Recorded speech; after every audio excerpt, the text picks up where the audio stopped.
Patrick, you hear us all right? Gotcha. All right, we'll go first to Sam McDowell. Go ahead, Sam.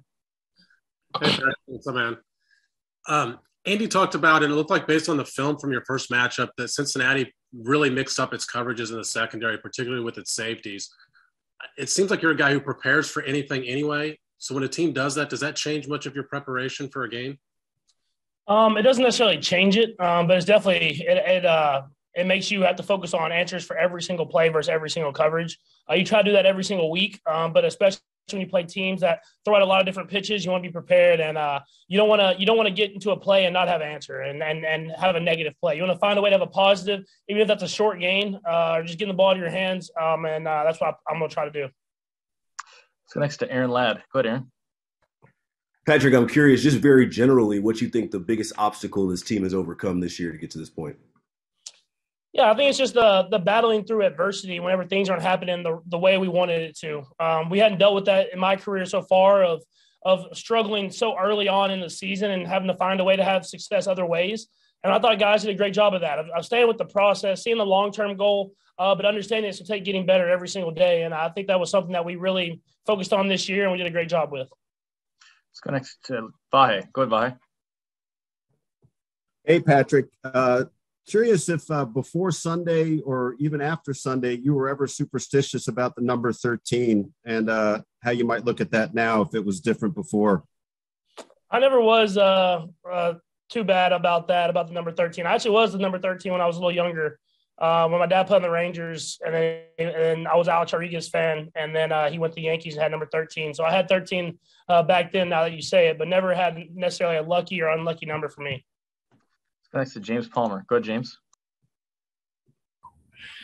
Hey, Patrick, so much of our questions have been about different coverages that you've gotten this year and the way it's all changed. So I'm curious now, when you look out in front of you, how quickly are you dissecting things compared to the beginning of the season? And then how often are you making changes? You obviously get multiple plays and things like that, but how often do you change things at this point in the season?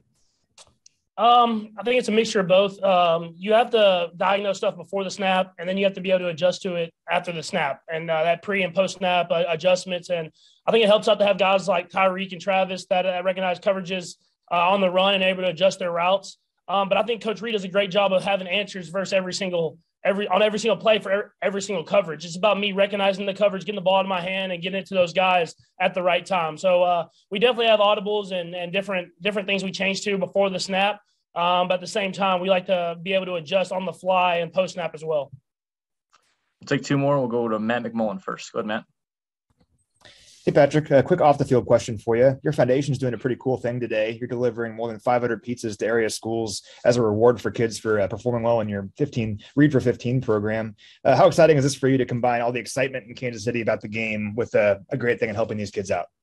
Yeah, I mean, that's what we want to do. I mean, we want to set an example. We want to keep continuing improving school for our youth and kids and make sure that's the next generation. That's the ones that are going to make this world an even better place. And so the Read for 15 thing it has been great about getting kids to read and learn and stuff like that. We want to reward them for their hard work because like I said, it's going to make the world a better place. And whenever Sterling grows up, she's going to have a generation before her that's doing that.